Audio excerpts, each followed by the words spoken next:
peut-être attendre encore une petite minute ou est-ce qu'on... Oui, le temps que les gens se connectent. Attends une minute. J'allais dire donner la chance aux gens d'aller chercher leur lunch, mais ce n'est pas tout le monde. Il y a plusieurs à la maison.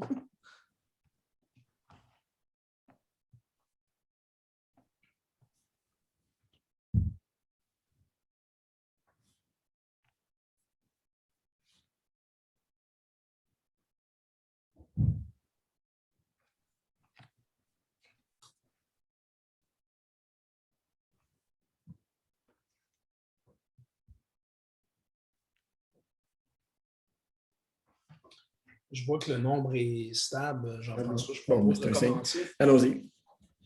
Alors, bonjour tout le monde et bienvenue à cette conférence du midi du CRCHUM. Aujourd'hui, j'ai le grand plaisir d'introduire Jean-François Carrier, mon collègue, mon ami, mon ancien superviseur de doctorat. Et donc, Jean-François a fait ses études à l'Université Cornell en physique théorique et à l'Université Laval en physique médicale. Il a joint le CHUM en 2005 où il a entamé et fait une carrière d'environ à peu près 14 ans de physicien clinique et aussi chef physicien de 2015 à 2017. Il a aussi développé beaucoup de projets de recherche durant cette époque-là.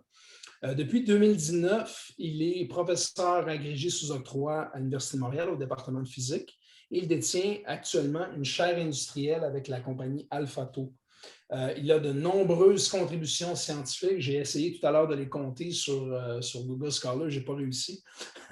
Et il a aussi à son actif la supervision de plus d'une trentaine d'étudiants gradués. Il est responsable du programme CAMPEP de physique médicale à l'Université de Montréal. Et aujourd'hui, Jean-François va nous parler des nouveaux développements sur le calcul de dose en curithérapie. Alors, Jean-François, la parole est à toi. Merci, Hugo. Alors, bonjour tout le monde. Merci de vous être déplacé pour l'occasion. Donc, aujourd'hui, ce que je vous suggère, c'est de parler de tous les éléments dans les programmes de recherche que je mène qui sont en lien avec le calcul de dose en curithérapie.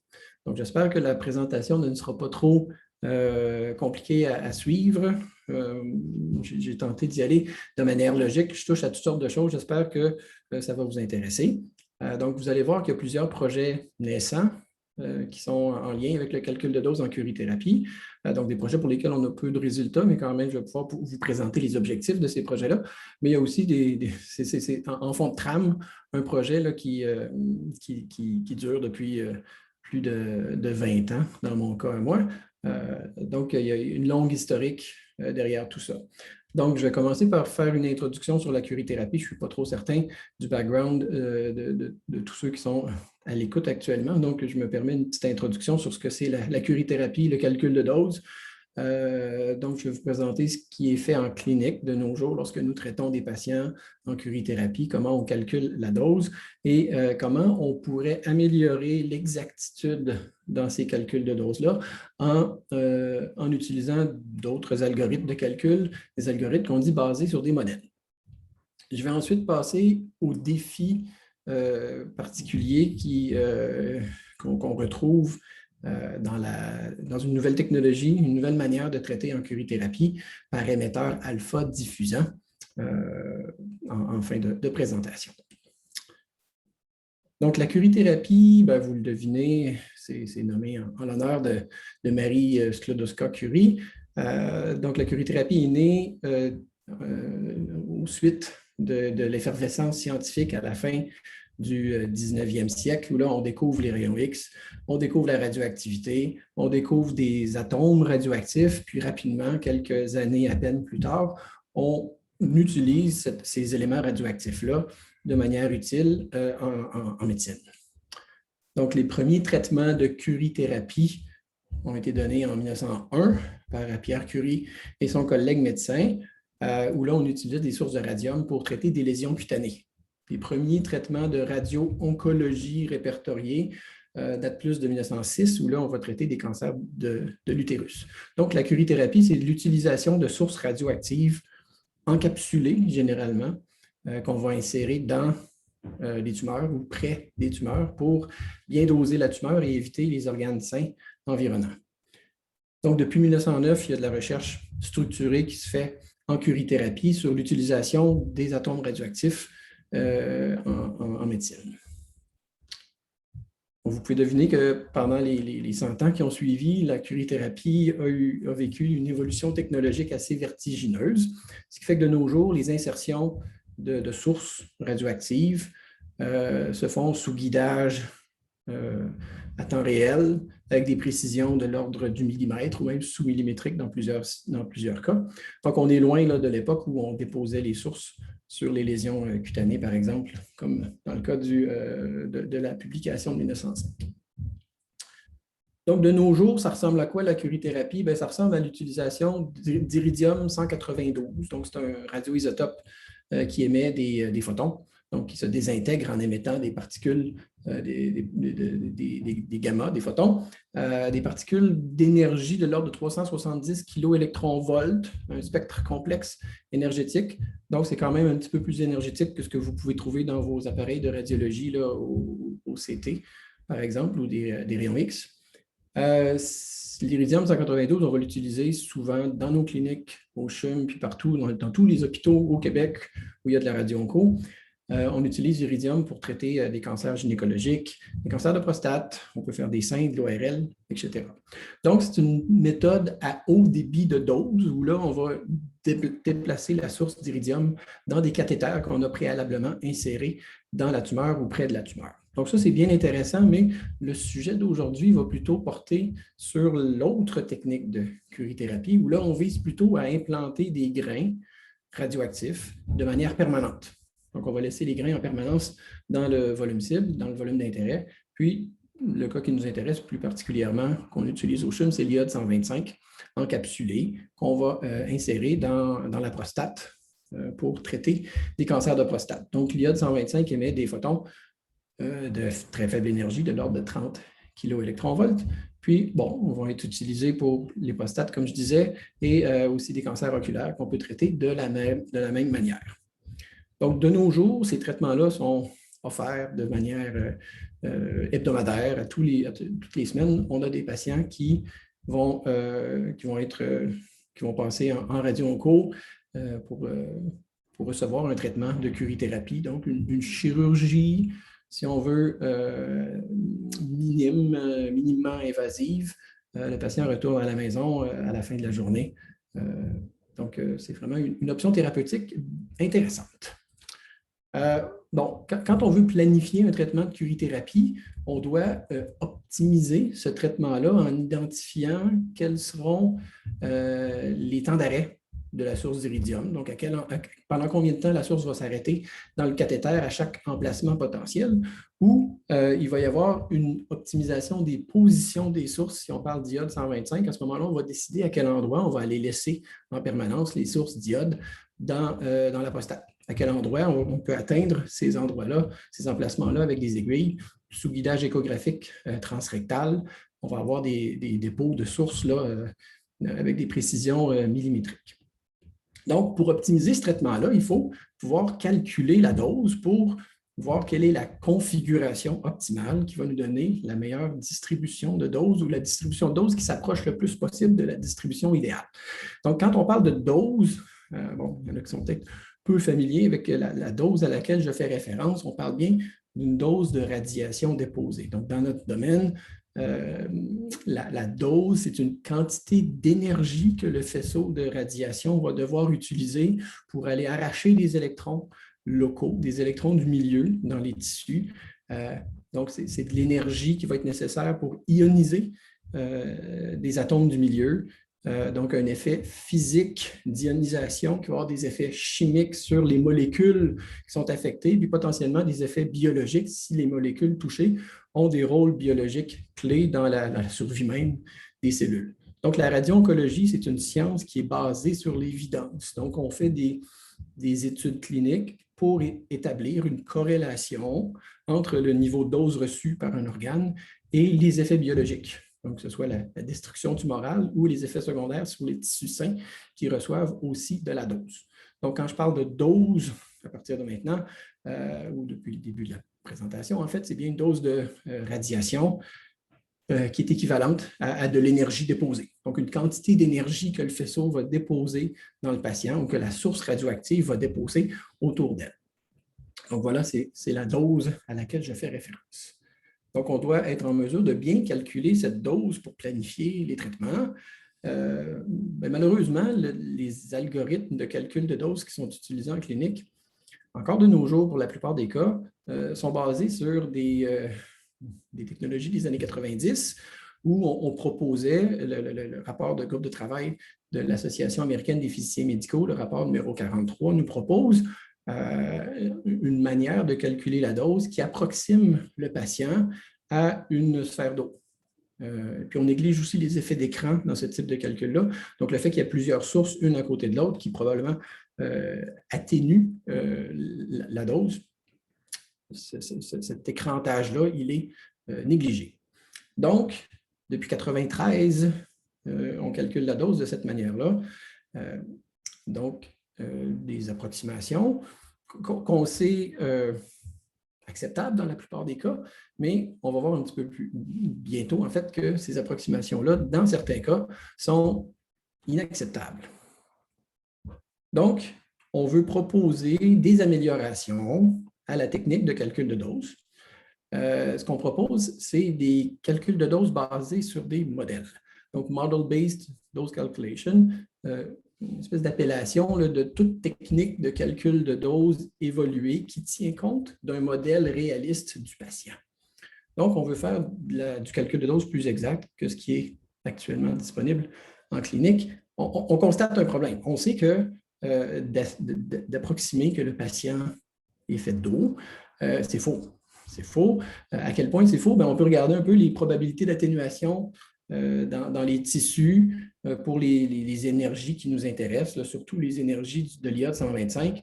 On voit que le ratio entre la probabilité d'interaction, d'atténuation massique, entre les différents tissus et l'eau, ce n'est pas 1. Donc, il y a des différences entre la dose réelle, la vraie dose reçue par le patient et la dose qui est calculée par nos algorithmes de calcul clinique.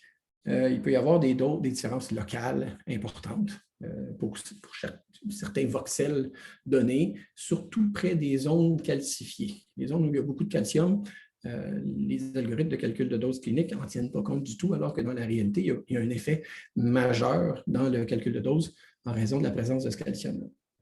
Donc, des problèmes de calcul de dose locaux, on le sait, depuis toujours, en fait, que cette dose-là est mal calculée. Mais on se questionne, est-ce que cette mauvaise manière de calculer a vraiment des effets cliniques? Les patients qu'on traite en curithérapie de prostate, souvent, les patients ne récidivent pas, récidivent peu. Donc, on est un peu ambivalent. On se questionne, est-ce que c'est vraiment un problème qui a un impact clinique? Donc, on a poussé l'investigation. Il y a 15 ans maintenant, le temps passe. On proposait un nouveau standard clinique dans le calcul de dose. On montrait, en recalculant la dose avec des outils évolués de type Monte-Carlo, qu'il pouvait y avoir des erreurs jusqu'à 10% dans le calcul de dose pour des métriques globales, le D90, donc la dose reçue par 90% du volume. Donc, des effets quand même qui ne sont pas juste locaux, mais qui deviennent globaux, puis qui commencent à soulever un petit peu d'inquiétude. Donc, cette inquiétude-là s'est concrétisée une dizaine d'années plus tard, quand on a finalement développé une étude clinique rétrospective, en fait, où là, on a étudié des patients de cancer de prostate avec calcification et sans calcification. Donc, on a identifié vraiment la présence de calcification comme étant l'élément qui pourrait avoir un impact le plus élevé dans les erreurs de calcul. Puis, on a fait l'étude rétrospective, puis on s'est rendu compte que les patients qui ont des calcifications récidivent plus pour la peine. Donc, il y a des récidives qui sont exclusivement, peut-être que j'exagère un peu, mais qui sont dues clairement au fait qu'on a mal calculé la dose. Donc, le calcul de dose est un peu invisible à la présence de calcification. Donc, il y a un problème donc les survies sans récidive biochimique à 10 ans, la différence, elle est statistiquement significative. Donc, il y a un problème au niveau du calcul de dose.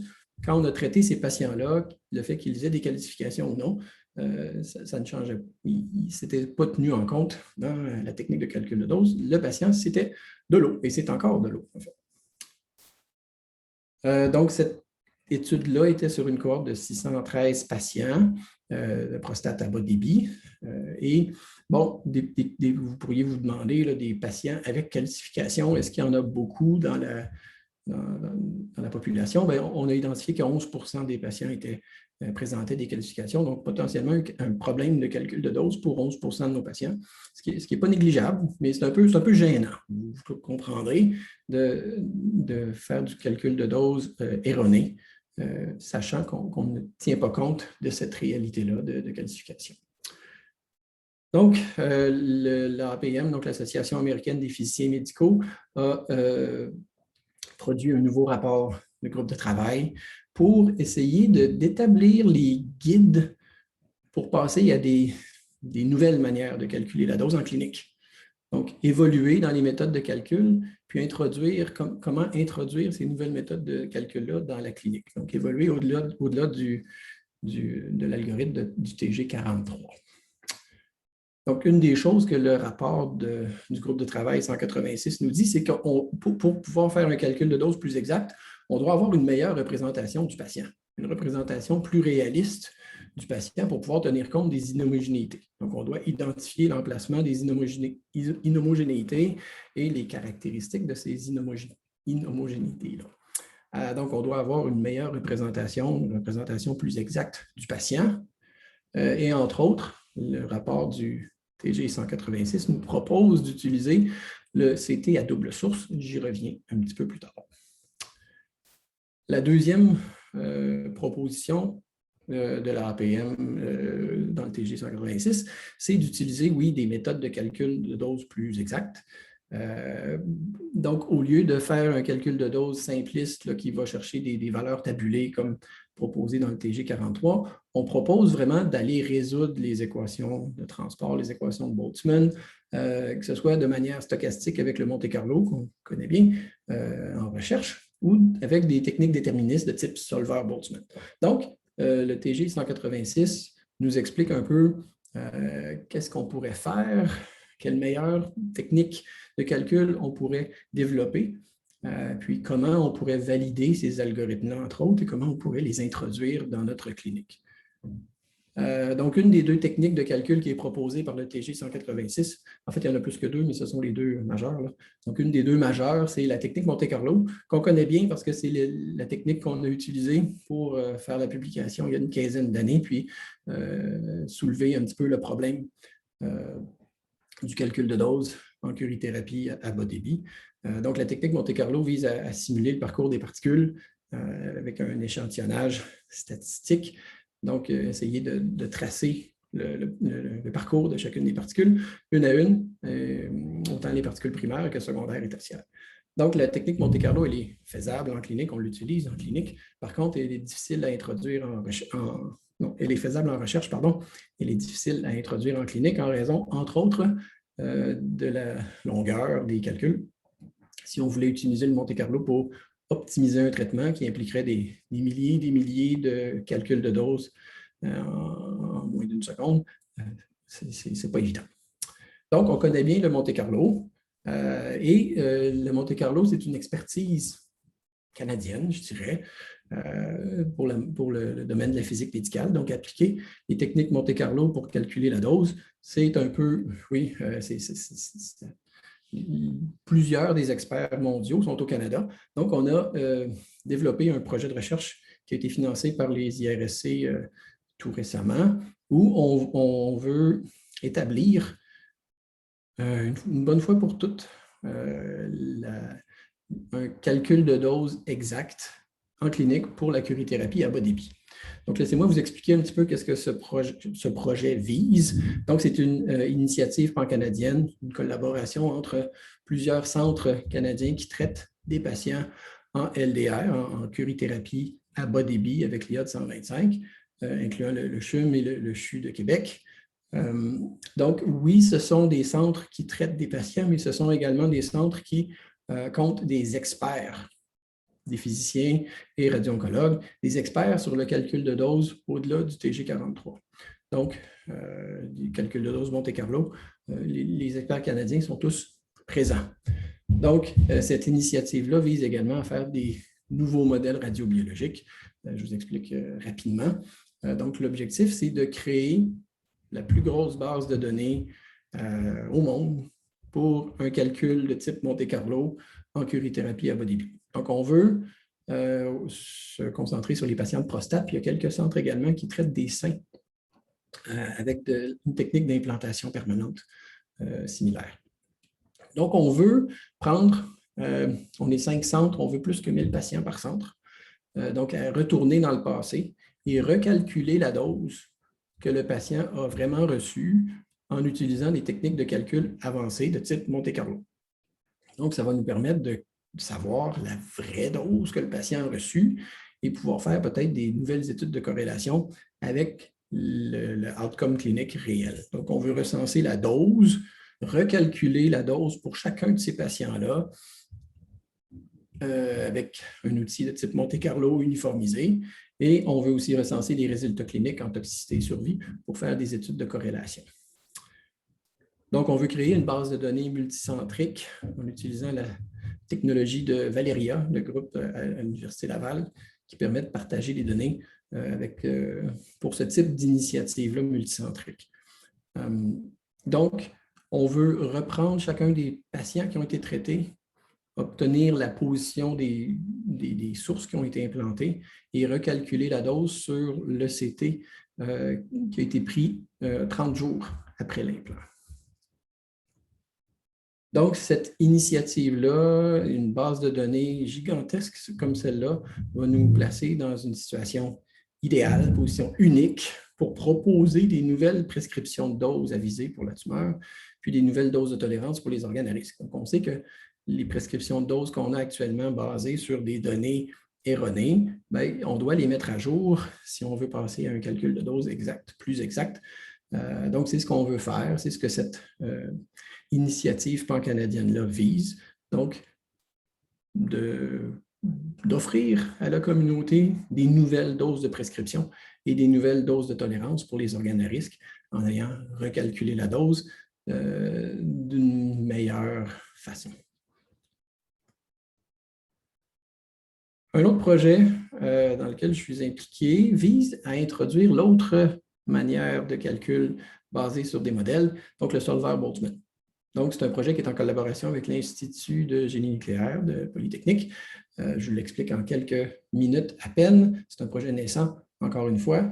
Donc, à l'Institut de génie nucléaire de Polytechnique, ils ont développé Dragon, un programme qui permet de simuler la physique des réacteurs nucléaires. Donc, Dragon est utilisé partout dans le monde.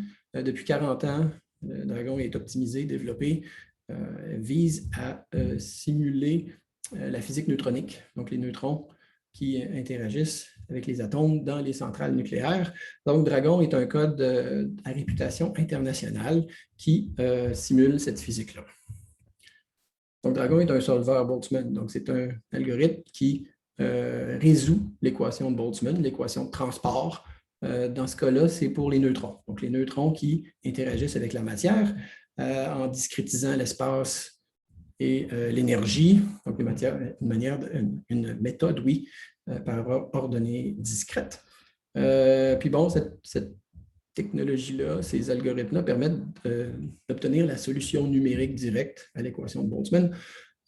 Donc, ça fonctionne bien. C'est une réputation internationale. Malheureusement, les débouchés en génie nucléaire sont moins nombreuses maintenant que Gentilly est fermé. Donc, les développeurs de Dragon se tournent vers le milieu médical pour tenter d'appliquer leur technologie à d'autres fins.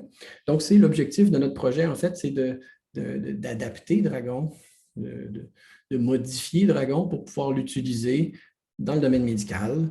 Maintenant, bon, ce n'est pas l'équation de Boltzmann qu'on va vouloir solutionner, c'est l'équation de Boltzmann-Fokker-Planck qui implique un couplage entre les photons et les électrons.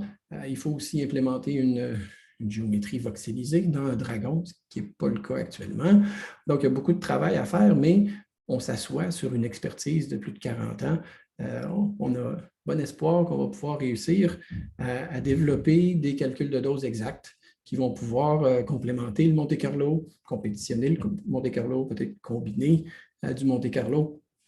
Donc, il y a une belle expertise, je crois, dont on doit se servir dans le domaine médical. Donc, c'est un autre classique d'une expertise d'un domaine connexe qu'on peut appliquer dans le domaine d'intérêt. Donc, oui, on va vouloir utiliser ce solver-là pour des applications de dosimétrie, donc de calcul de dose, mais il y a aussi possiblement d'autres applications dans tous les algorithmes de recalcul, de reconstruction d'images, CT, PET, des algorithmes pour lesquels de connaître correctement les interactions des photons avec la matière, ça pourrait être pertinent. Donc, toutes sortes d'avenues potentiellement à développer si Dragon peut être développé pour des applications médicales. Donc, il y a même des premiers résultats très préliminaires de notre excellent étudiant au doctorat, Ahmed Nasser, qui commence à comparer le Monte Carlo à des algorithmes de type Solver-Boltzmann. Donc, on n'est pas rendu à comparer à Dragon parce que Dragon n'est pas encore développé, mais on compare par exemple avec Serpent qui modélise seulement les photons et Catherine qui est un vieux code russe, soviétique, je devrais même dire, parce que ça date de cette époque-là, où on voit qu'on réussit à reproduire les données. Donc, ce que vous voyez là, c'est des rendements en profondeur, donc des dépôts de doses en profondeur dans des géométries hétérogènes, donc des slabs d'eau, de poumons et d'os. Je me rends compte que ça n'a pas été mentionné sur la slide, mais vous pouvez deviner un petit peu qu'on commence à voir que c'est possible de faire du calcul de dose avec des solvers Boltzmann, des vieux solvers Boltzmann. Il s'agira maintenant d'intégrer cette technologie-là dans Dragon. Bon, je mentionne depuis le début que oui, le calcul de dose, on va avoir des algorithmes plus performants, mais ces algorithmes-là ne valent rien si on ne fait pas de calcul sur des images quantitatives de patients. Donc, on va avoir l'information quantitative du patient si on veut identifier l'emplacement, puis la caractérisation des calcifications dans la prostate. On a besoin de cette information-là et c'est à partir de l'imagerie médicale qu'on va pouvoir l'obtenir. Donc, en radiothérapie en général, le calcul de dose nécessite une matrice 3D, une représentation du patient en 3 dimensions qu'on obtient avec la tomodensitométrie, donc avec les scanners CT. Donc, le scanner va nous permettre, avec une courbe d'étalonnage, de connaître en tout point la densité électronique dans le patient. Et c'est cette densité électronique qu'on va utiliser dans notre calcul de dose. Ce qu'on aurait besoin en curithérapie pour du calcul de dose basé sur des modèles, c'est... oui, excusez-moi, je pense un petit peu trop vite. Oui, en curithérapie, il faut être conscient que l'image médicale qu'on utilise pour calculer la dose, c'est de l'ultrason. Donc, on est en ultrason real-time dans la salle d'opération.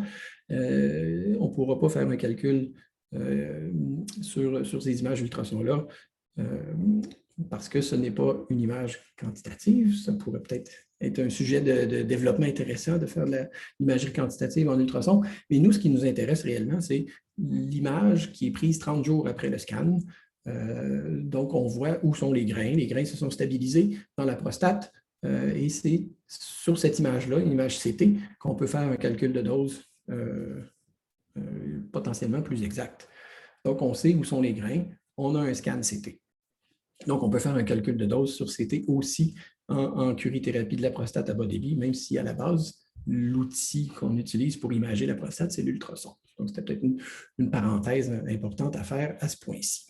Donc, ce que le TG 186, donc ce que les physiciens qui poussent pour intégrer des meilleures techniques de calcul en clinique, ce que ces physiciens-là proposent, c'est d'utiliser entre autres le CT à double source, donc un tomodensitométre à double source qui, théoriquement, peut nous informer, oui, de la densité électronique, mais aussi de la composition chimique, donc du Z effectif ou une idée du Z effectif en tout point. Donc, ça pourrait nous permettre de mieux identifier les caractéristiques des tissus, identifier ces fameuses qualifications et faire un calcul de dose plus exact. Donc, le CT à double source, c'est une expertise qui a été présentée il y a quelques semaines par Hugo Bouchard, qui m'a présenté aujourd'hui justement.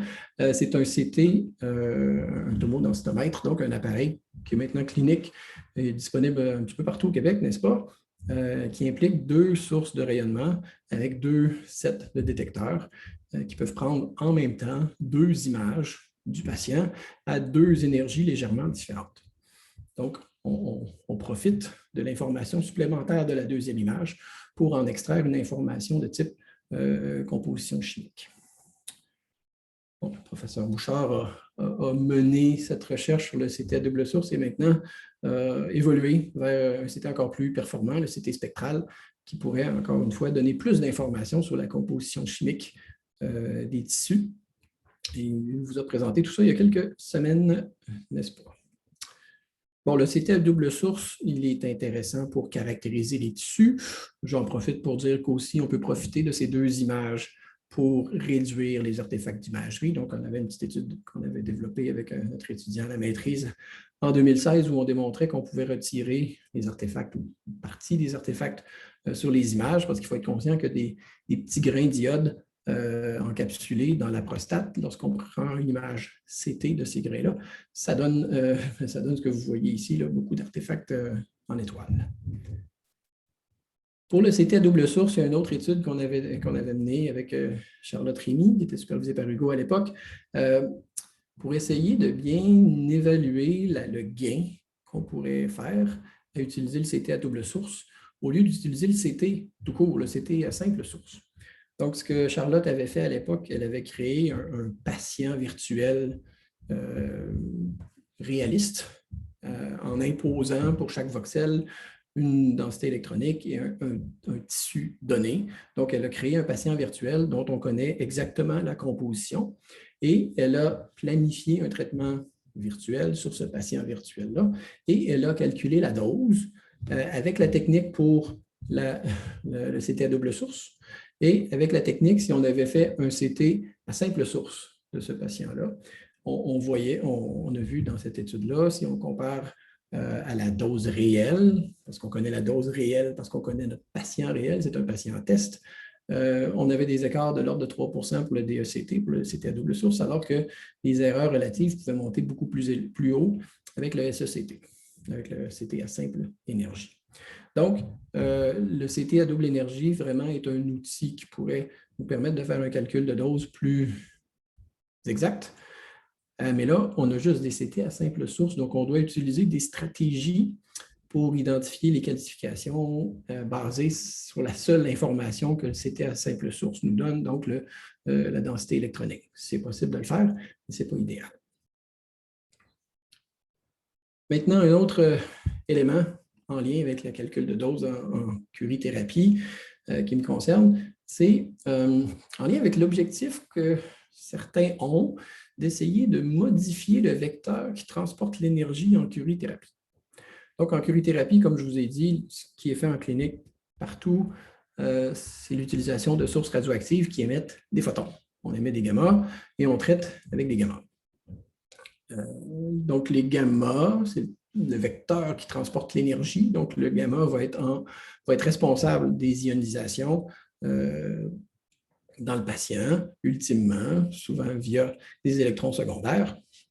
Donc, quel que soit le grain qu'on utilise en curithérapie, au CHUM, c'est exclusivement des gamma qui vont être émis par les sources encapsulées.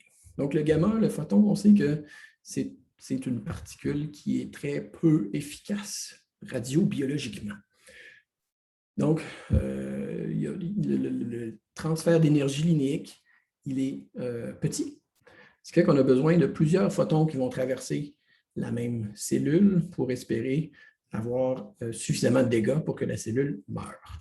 Donc, les gamma ne sont pas radiobiologiquement efficaces, ou sont peu efficaces, surtout si on peut les comparer à des particules plus lourdes qui ont un plus haut transfert d'énergie linéique. Donc, les gamma ne sont pas optimaux, mais c'est tout ce qu'on a. Donc, on les utilise. Certains aimeraient peut-être utiliser des sources radioactives qui émettent des particules alpha à la place. Donc, au lieu d'émettre des gamma, on émet des particules alpha. Comme vous voyez ici, une particule alpha, c'est une partie de noyau, c'est 2 protons, 2 neutrons qui sont structurellement stables et qui peuvent être émis lorsqu'un atome est instable, radioactif. Donc, les particules alpha, elles, vont faire beaucoup de dégâts, sont radiobiologiquement très efficaces. Donc, on pourrait faire comme Mme Curie à l'époque et envisager d'utiliser le radium pour traiter nos patients. Il faut faire attention lorsqu'on veut utiliser du radium. Il ne faut pas croire que Mme Curie traitait avec des particules alpha parce qu'à l'époque, le radium, il était encapsulé et toutes les particules alpha étaient stoppées par la capsule. Et ce qui sortait de la capsule, c'était des particules secondaires autres comme des gamma et des photons. Donc, à l'époque, Mme Curie traitait des patients avec des gamma, elle aussi. Mais ça restait des sources de radium. Nous, on veut utiliser du radium et on veut traiter avec les particules alpha elles-mêmes. Donc, on ne veut pas encapsuler notre radium, on veut le mettre à la surface de nos sources de curithérapie. Donc, on veut utiliser des alphas en curithérapie. On veut traiter nos patients avec des particules alpha parce qu'on sait que les particules alpha ont un plus haut transfert d'énergie linéique, une efficacité biologique augmentée, la dose, une quantité d'énergie égale déposée par les alphas va causer beaucoup plus de dégâts que la même quantité d'énergie déposée par les photons. Donc, l'effet biologique, il est augmenté. On veut utiliser les particules alpha. Bon, je pense que l'exposé est assez clair. On devrait toujours utiliser des particules alpha en clinique. Pourquoi on se contente des particules gamma, des photons? C'est tout simplement que les particules alpha qui sont typiquement émises par les atomes radioactifs dans la nature ont une portée de quelques dizaines de microns. Donc, ce sont des particules très, très énergétiques qui vont déposer beaucoup, beaucoup d'énergie, faire beaucoup de dégâts, mais dans un environnement de quelques dizaines de microns autour de la source radioactive. Donc, si tu implantes une source radioactive dans une tumeur, si cette source émet des particules alpha, tu vas détruire tout sur ton passage, mais sur à peine la distance d'une cellule autour de la source radioactive. Donc, il n'y a absolument aucun intérêt clinique à utiliser ce genre de source pour traiter des patients, pour traiter des tumeurs solides. Ça explique pourquoi les émetteurs alpha ne sont pas utilisés en curithérapie. Donc, les particules alpha n'ont pas une assez longue portée pour des utilisations cliniques. L'idée qui a été proposée par des collaborateurs israéliens, c'est au lieu d'avoir une source radioactive qui émet des particules alpha, on pourrait avoir une source radioactive qui met en marche des atomes radioactifs qui, eux, vont pouvoir diffuser dans le tissu avant d'éventuellement se désintégrer et émettre leurs particules alpha. Donc, on veut faire diffuser l'isotope qui porte la particule alpha. Donc, c'est un peu l'idée du Diffusion Alpha Emitter Radiotherapy, qui est une technologie qu'on développe, qu'on étudie et qu'on introduit dans notre clinique au CHUM. Donc, le Diffusion Alpha Emitter Radiotherapy, c'est une technologie, une technique de traitement qui vise à insérer des grains, des fils radioactifs, des petites aiguilles radioactives qui sont enduites de radium-224, donc le même radium que Mme Curie a découvert il y a plus de 100 ans. Mais comment on réussit à traiter nos patients efficacement? C'est que le radium se désintègre en radon. Premièrement, il émet, comme vous voyez ici, une particule alpha. Donc, cette particule alpha va avoir une portée de quelques dizaines de microns autour de l'aiguille, va détruire tout sur son passage dans les cellules ou la cellule avoisinante. peu d'intérêt clinique. Maintenant, le radon lui-même, il est radioactif. Donc, comme dans le cas de beaucoup d'atomes radioactifs, c'est une chaîne de désintégration qui a lieu. Donc, le radon va se désintégrer à son tour en polonium et le polonium va se désintégrer à son tour en plomb. Donc, le plomb 212, il est radioactif et il a une très longue demi-vie, une demi-vie de 10 heures.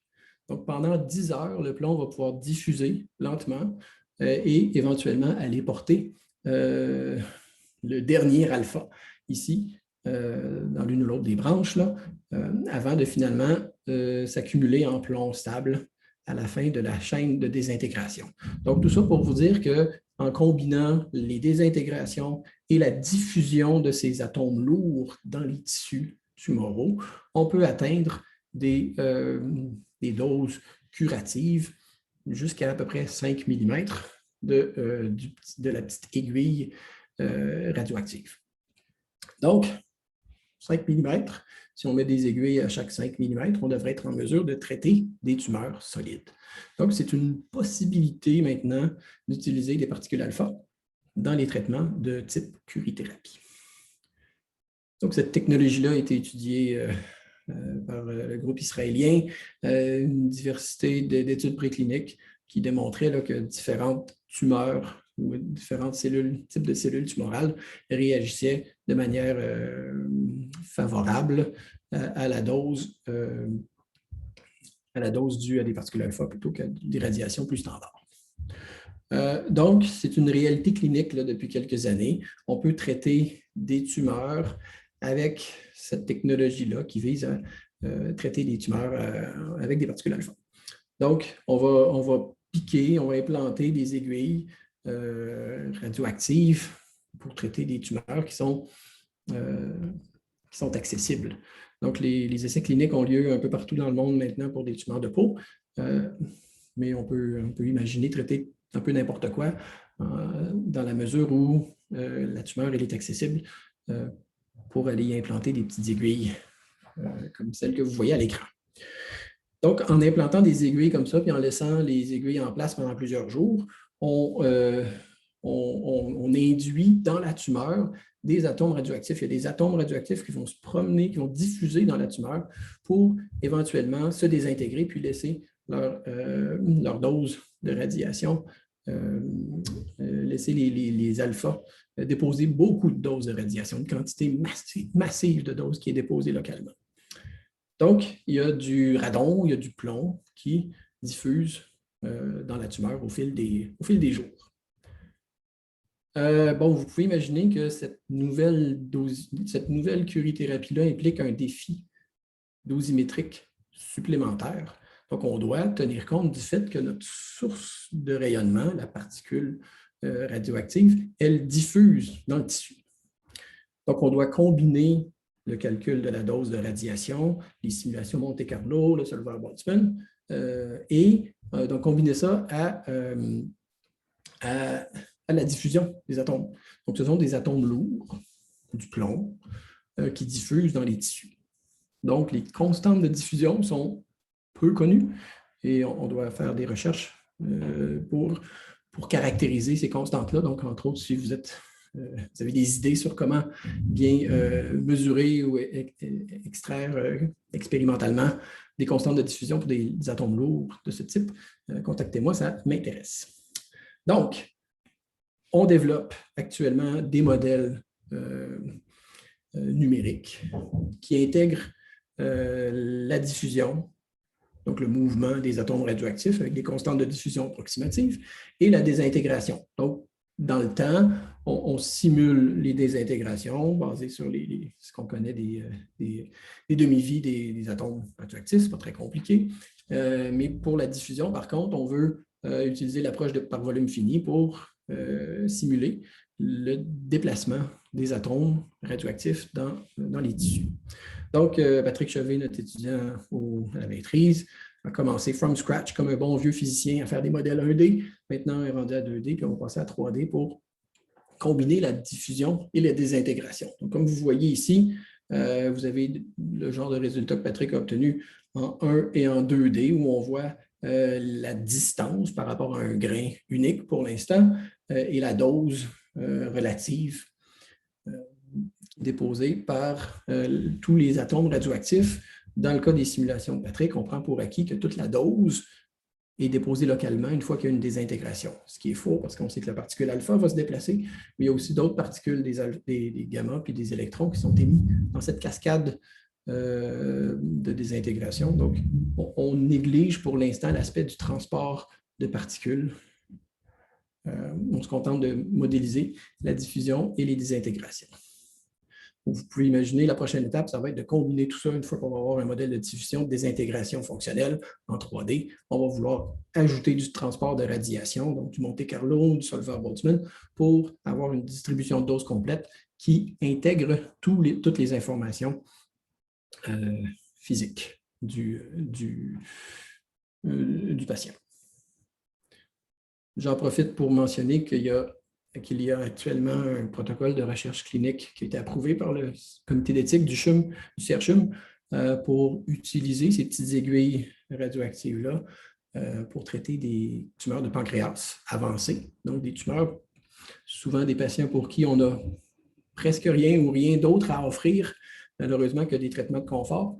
Donc, les docteurs Donat, radio-oncologue, et Sahay, experts en endoscopie ultrason, ont développé ce protocole de recherche-là où là, on va aller porter plusieurs sources radioactives dans le pancréas par endoscopie ultrason. Donc, un projet haut en couleur. On a obtenu l'approbation juste avant le début de la pandémie. Donc, on espère que lorsque la situation va se résorber au niveau de la pandémie, on va pouvoir trouver un premier patient, enrôler un premier patient dans notre étude clinique. Donc, on veut être les premiers au monde à utiliser cette technologie-là pour traiter des cancers du pancréas. Donc, je résume ce que j'ai présenté. Donc, j'ai fait un petit peu de détour. J'espère que je ne vous ai pas perdu en chemin. Donc, de ce dont je vous ai parlé, c'est qu'on veut calculer de manière plus exacte la dose en curithérapie. On a besoin de développer puis d'intégrer dans la clinique ces algorithmes de dose qui sont basés sur des modèles. Et pour obtenir les modèles de patients, bien, ça nous prend une imagerie quantitative mieux adaptée. Je vous ai aussi parlé du défi particulier en lien avec le calcul de dose pour la technique de DART, de Diffusion Alpha Emitter Radiotherapy, où là, on a des atomes lourds radioactifs qui diffusent. Donc, dans les deux cas, ces projets-là sont des projets algorithmiques où on développe des algorithmes de calcul, mais ce qui est quand même intéressant, c'est qu'on travaille également à introduire dans la clinique toutes ces nouvelles découvertes de par notre rôle de physiciens médicaux au CHUM, en plus de porter un chapeau de chercheur au CRCHUM. Donc, c'est le résumé de ma présentation.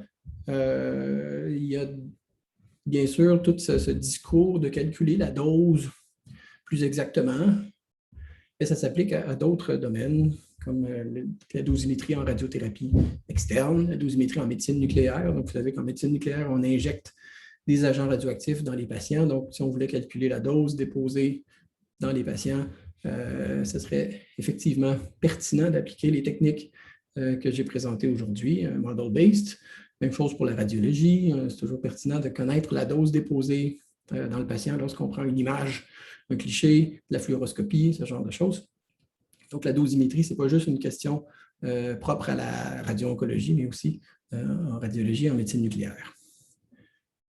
Je profite de la tribune qui m'est offerte aujourd'hui, comme j'en ai l'habitude, pour présenter aussi un petit projet EDI qui me tient à cœur, qu'on développe au département de physique à l'Université de Montréal, où on vise à atteindre la parité homme-femme dans les admissions à l'université dans les domaines non paritaires scientifiques, donc physique, informatique, mathématiques.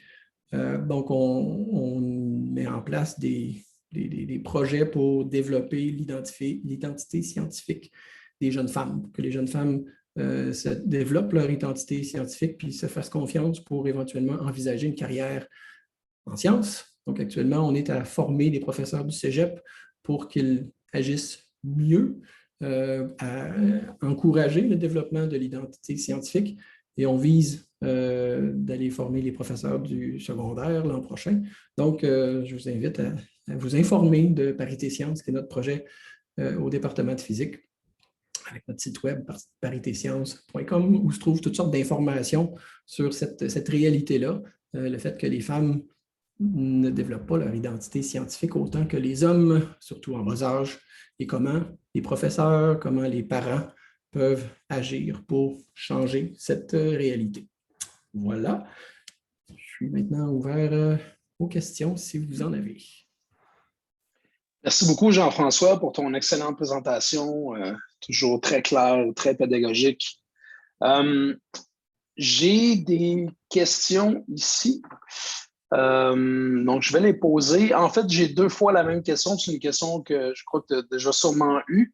On dit ici, puisque la particule se diffuse dans l'organe et que la chaîne de désintégration se finit avec le plomb, est-ce qu'il y a un risque nerveux lié à une exposition au plomb ou est-ce que la dose reste assez petite pour ne pas avoir d'impact? Si je présume, c'est la dose de plomb.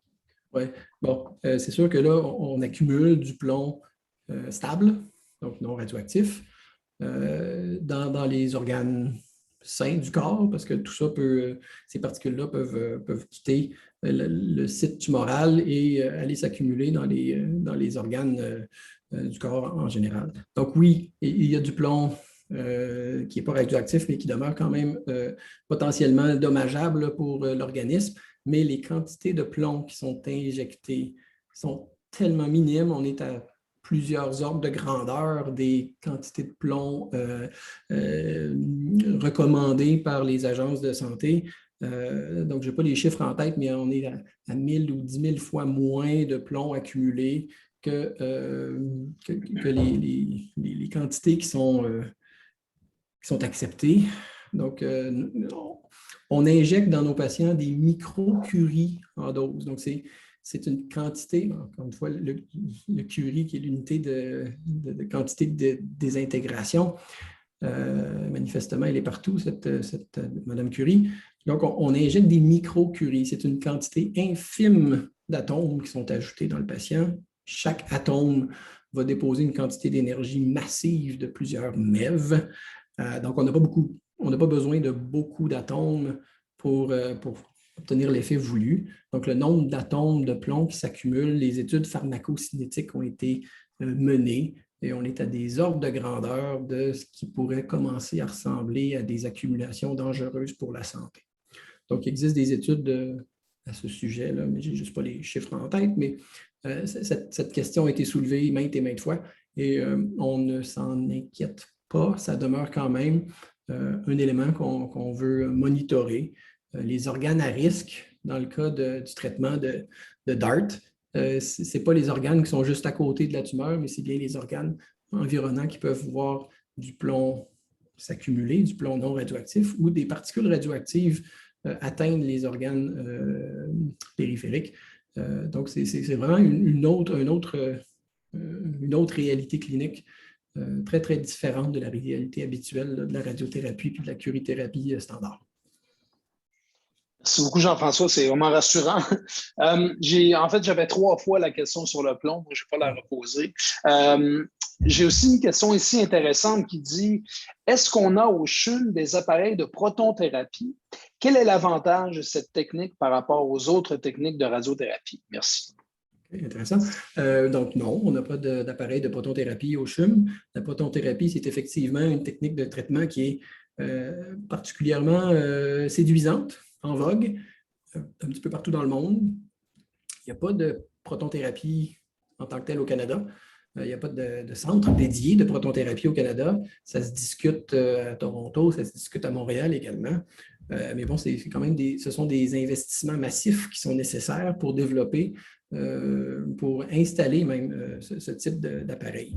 Donc, la protonthérapie, c'est encore une fois la stratégie d'utiliser des particules plus lourdes, plus radiobiologiquement efficaces que le photon pour aller déposer la dose. Le proton est beaucoup plus massif. En fait, le photon n'a pas de dose, mais le proton est une particule massive qui dépose sa dose de manière très efficace, mais aussi le proton, il dépose sa dose avec un patron de déposition qui est vraiment optimal avec le pic de Bragg. Je ne rentrerai pas dans les détails, mais on peut s'organiser pour que le dépôt de dose du proton soit localisé dans la tumeur en très grande majorité. La grande majorité de l'énergie soit déposée dans la tumeur, donc soit utilisée à des fins curatives, alors que le photon, lui, lorsqu'il dépose sa dose, il y a beaucoup de doses qui vont être déposées à l'extérieur du volume visé. Donc, la protonthérapie, c'est une technologie coûteuse. Ça prend beaucoup de temps, encore une fois, comme je mentionnais dans ma présentation. La radio-oncologie, c'est une science basée sur l'évidence. Donc, lorsqu'on va avoir les études cliniques nécessaires pour démontrer hors de tout doute que la protonthérapie est plus efficace que la photothérapie pour traiter certains types de cancers, probablement que nos décideurs, nos gouvernements vont accepter d'investir les fonds nécessaires pour acheter des appareils de protonthérapie. En attendant, les appareils se miniaturisent, deviennent de plus en plus accessibles aussi, moins chers. Donc, j'ose croire que d'ici quelques années, on devrait avoir accès à cette technologie-là. Actuellement, au Québec, on accepte d'envoyer certains patients se faire traiter aux États-Unis pour bénéficier de la protonthérapie, entre autres à UPenn puis à Boston, nos 2 collaborateurs cliniques. Donc, on accepte de payer les plusieurs centaines de milliers de dollars que ça coûte, plutôt que de dépenser l'argent pour acheter notre propre appareil au Québec. Parce que pour l'instant, le seul type de cancer pour lequel la preuve a été faite que la protonthérapie est supérieure à la photothérapie, ce sont certains cancers pédiatriques. Donc, c'est souvent des enfants que nous envoyons se faire traiter aux États-Unis. Alors, moi, j'aurais une question à poser en fait, qui pourrait répondre un peu à des questions que des officiers médicaux cliniques pourraient se poser. Est-ce que les techniques actuelles de métrologie sont assez à jour pour accueillir cette nouvelle technologie-là en clinique? Par exemple, lorsqu'on reçoit des sources radioactives, on doit faire des mesures expérimentales pour s'assurer quelle est l'activité de ces sources-là, qu'il n'y a pas eu, par exemple, l'intégrité des grains ou des sources, etc. Donc, où est-ce qu'on en est avec la technologie d'Alphato? OK, donc tu parles du DART, là. C'est certain que lorsqu'on reçoit des grains, on en a reçu quelques fois au CHUM dans le passé, on doit contre-vérifier le certificat d'étalonnage de la compagnie et ce n'est pas évident de mesurer l'activité d'une source de DART, surtout que ces sources-là sont dans du blindage. Et si tu ouvres le blindage, bien là, tu te ramasses tu perds les sources sont scellées. Donc, on ne peut plus utiliser la source une fois que le blindage est ouvert pour des cas cliniques. Donc, on a justement un programme de recherche actuellement au CHUM pour essayer de développer les meilleures manières d'essayer de mesurer l'activité, contre-vérifier le rapport d'étalonnage de la compagnie, parce qu'actuellement, il n'y a pas de technique recommandée officielle. Donc, il y a effectivement du travail à faire de ce côté-là, parce que ce n'est pas à point. Donc, on a des petites techniques maison qui fonctionnent bien, mais qui sont incertaines. Mais d'un autre côté, en curithérapie LDR, les techniques aussi demeurent incertaines. Donc, effectivement, il y a du travail à faire pour développer cet aspect-là. Puis, on travaille là-dessus, justement, au CHUM. On essaie d'utiliser des détecteurs, des chambres à puits pour essayer de mesurer l'activité des sources. Les alphas, on ne peut pas les mesurer. Les alphas vont être bloqués par le blindage systématiquement, mais il y a un gamma de haute énergie qui peut traverser le blindage, puis c'est ce gamma-là qu'on va détecter puis qu'on va pouvoir utiliser pour tenter d'étalonner nos sources une fois qu'on les reçoit. Merci beaucoup. J'ai pris la liberté de répondre à des questions là, par rapport au calcul Monte-Carlo. Là, je ne pense pas me tromper. Il est déjà 13 heures, donc bon. Oui.